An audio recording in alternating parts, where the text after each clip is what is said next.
that said, every September I go in to work for myself. Fuck you. You didn't even see it. Mid-card bullshit never bends. Fuck you.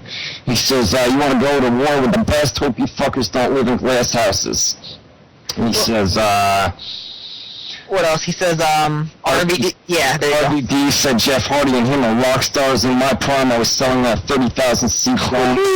They can't draw 1,000 on the road. What the fuck? I will work out my TNA contract and see what life brings me. To my fans, I love you, and words can never explain what you mean to me. To the haters, glad I was able to be there to dump. Glad I was able to be there to dump on me to make you feel better. Your fucked up lives. I mean, he was pissed, man. He was pissed, and who knows? Who knows? You know, the one thing with Kevin Nash, bro, is when Hogan and Bischoff came in January, Kevin Nash got promised a lot of things, and I mean, and most of it's not even TNA's fault. Like, a lot of things that didn't go through. He was supposed to be in some big storylines, you know, with the band, and obviously we know why that didn't work out. He's supposed to have this feud with Hulk Hogan, and that's even up in the air, because who knows if Hulk Hogan can get back from his Hogan will never wrestle again, bro. Hogan will never wrestle again. He's scheduled for the pay-per-view. He's not gonna wrestle on that pay-per-view. I can't see it happening either. He's not gonna wrestle. There's no way he wrestles on Bound for Glory. No, I can't see it either. But no way in hell he wrestles on Bound for Glory. He may be there, but he's not gonna wrestle. We'll never see Hogan wrestle again. I don't think so either. And if he's even there, I think if they try to have him in the match, he'll be on the side. You know what I mean? Standing on the side the whole match. Yeah, he definitely won't be there at Bound for Glory. But it's interesting, man. I mean, we'll have to wait and see what happens with Nash. And you know, he's not the only one that's kind of ticked off. But like I said, most of it's mid-card or low-card guys that have been there since the beginning. It's a group of select guys that, you know, are ticked off because they've been there since the Wednesday night pay-per-views and they're not being used. You know, because these main eventers are coming in and basically taking their spots, so it causes a rift, you know? And my thing is, I mean, especially with what RVD said, you know what I mean, as the big dog, and that is as champion in the company, you know, I mean, you got to fight for your guys in the locker room, and RVD's pretty much just coming in there saying, you know, me and Jeff, we're not lucky to be in TNA, TNA is lucky to have us, you know what I mean? Right. That's a long message to send. Yeah, I'll tell you what, it'll be interesting to see what happens with Nash, and, you know, maybe they've worked things out. It could have been a case of Nash had a couple beers, went on Twitter. It was late at night. Those were very, very late at night tweets, and there's a lot of spelling stuff as well. So who knows? Yeah, and like I said earlier, he's gone through a lot for the past year. Well, let's also not forget, bro, that Kevin Nash. I mean, it's kind of true. Every September, guy goes into business for himself. It's TNA's WrestleMania pay-per-view, my man, and the guy. I don't know. It's politics and wrestling, my man. With that being said, we got to take a commercial break. Hour number 2, guys. Like I've been saying, all hour number 1. If you guys want to call up, if you want to debate the Billy Gunn, the Matt Hardy, what we're going to do, we're going to run down both stories first when we come back from the break. If you want to call up, have a intelligent, meaningful debate, we can do so in hour number 2. We'll be back after the commercial break. On the flip side of things, you're listening to WZR Radio with Ryan Clark and Chris Holler. We'll be back right after this. And we're back, WZR Radio here on WZROnline.com. I'm Ryan Clark. He's Chris Holler. That's me, Daddy. That's him, Daddy. And we're going to be here for another hour talking Billy Gunn, Matt Hardy, and Floyd Mayweather. We are back. We've got a live chat room on and popping, WZROnline.com/chat. Once again, WZROnline.com/chat. You guys can chat and you can hear us, right? We're live, right? I think so. Oh, yeah, I'm pretty sure we are. Right. Before we get to this whole thing, I got to ask you a question, my man. Sure. Okay, so let Billy Gunn, bro. I mean, real life and wrestling, he's got the shit end of the stick. I mean, his real name's Monty Sop. His nickname was Mr. Ass, and then his final role in the WWE was to play a gay guy. Yeah, right? Go out there and do your best. God, Chuck Colombo. Yeah, that's right. I forgot about that. Has this guy got the shit end of the stick in wrestling? Didn't they get married, right? They got married. Yeah, that's right. Oh boy, man. Let's do the Matt Hardy thing, and then we'll talk about Billy Gunn. All right, we'll do one at a time, and then just go from there. The deal with Matt Hardy, most of you guys know what's going on. I know some of you guys don't read the websites. Some of you guys come from Justin TV or whatever it is. anybody that reads the websites, you guys know what's going on. Matt Hardy was, WWE was overseas. They were in the United Kingdom over in Europe, and he was sent home on Sunday. Right, yep. On Sunday. When I say sent home, maybe that is a bad choice of words. Basically, when somebody says, go home, listen, he's in the United Kingdom. He can't obviously go home. You know, he's got to go back to either a hotel. It was a bad choice of words on my part, okay?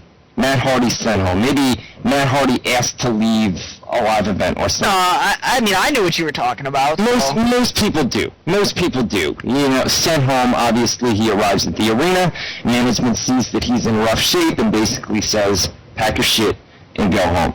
That is what happened on Sunday night in the United Kingdom. Prior to this, there was a live event in White Plains, New York, and Hardy was scheduled to team with R-Truth against Luke Gallows and CM Punk. He was pulled from that event and was once again sent home. Hardy posted a video, or he posted some tweets that basically implied "Hello World" or "Good Night World" or something like that. Mm-hmm. Okay, and posted, then he went and posted... Or Good Night Earth. Good Night Earth. That's what it was. Mm-hmm.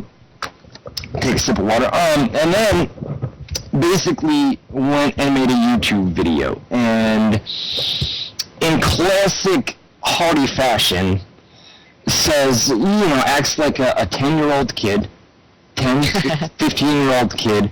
Oh, I see cars on the left side of the road. Oh, look, they call the elevator a lift. Oh, that must mean I haven't been sent home, everybody. I haven't been sent home. Oh, here's the thing. That's all good. You weren't sent home.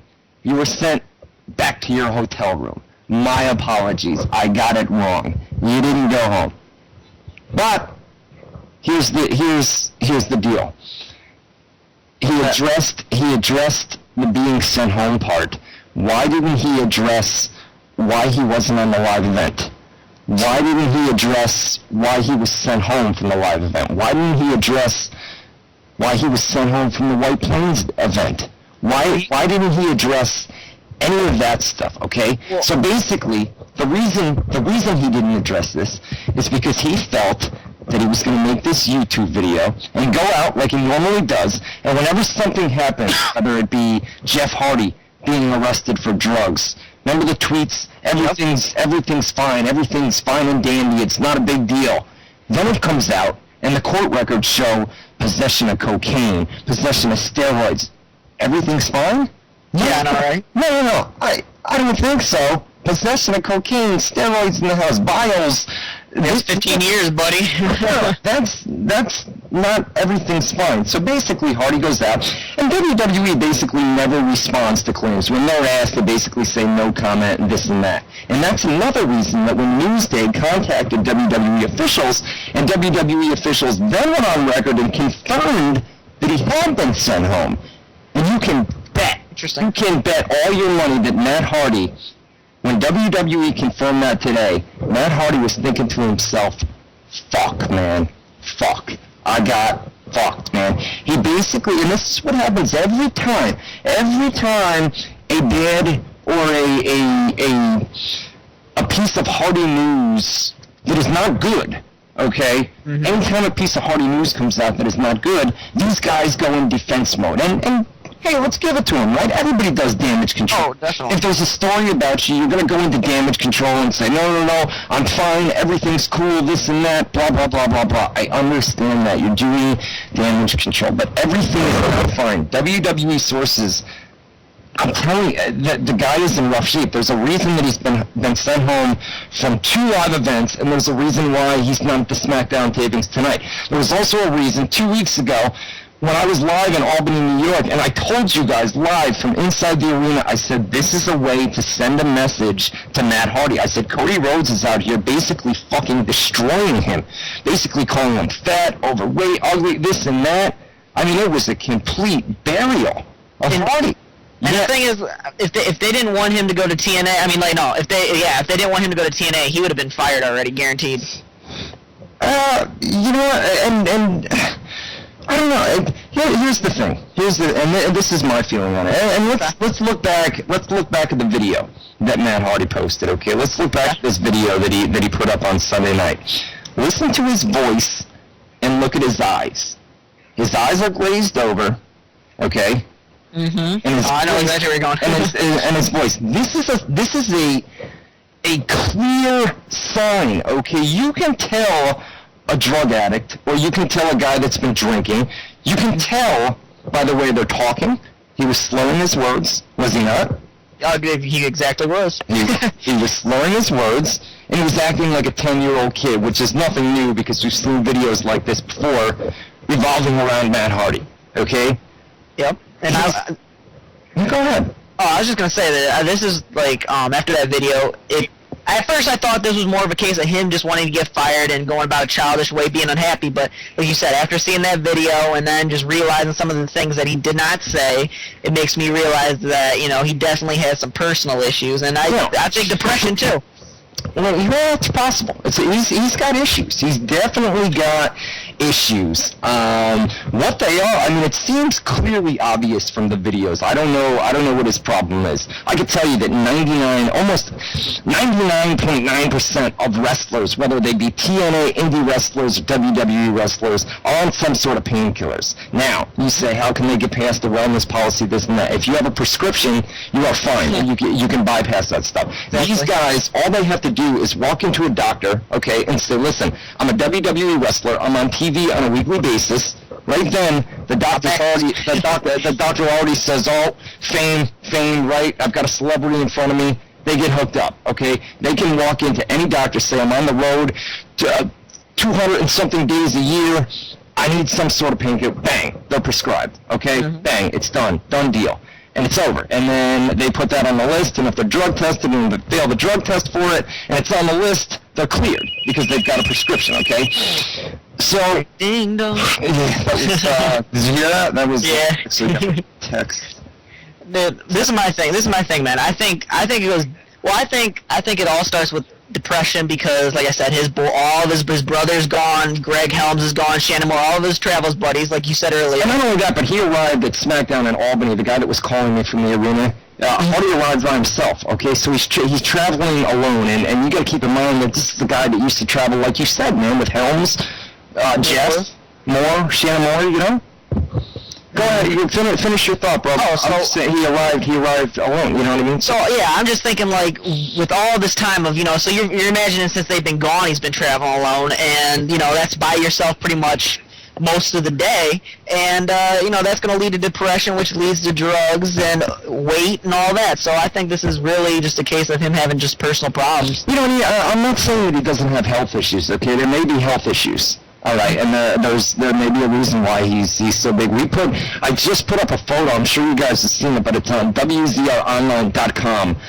Go over there. We just put up a photo from about 2 weeks ago of Matt Hardy in a match with Christian, and it's not good, man. It's not a good looking pic. I just got a message. Somebody's like, this the way you guys are talking about him, it sounds like he's going to commit suicide, and I don't think that's nowhere near the case. But I think it's one of two things. Okay, it's one of two things. Either he is unbelievably, and not only this, but he broke code. Okay, he broke code with that video. He went and called out a few different websites, a few different dirt sheet websites, and that breaks code. You guys know that. Okay, you guys know that. If a WWE talent, I think if it was anybody besides Matt Hardy, he'd be gone by now if they lashed out like that at the wrestling media and the dirt sheets.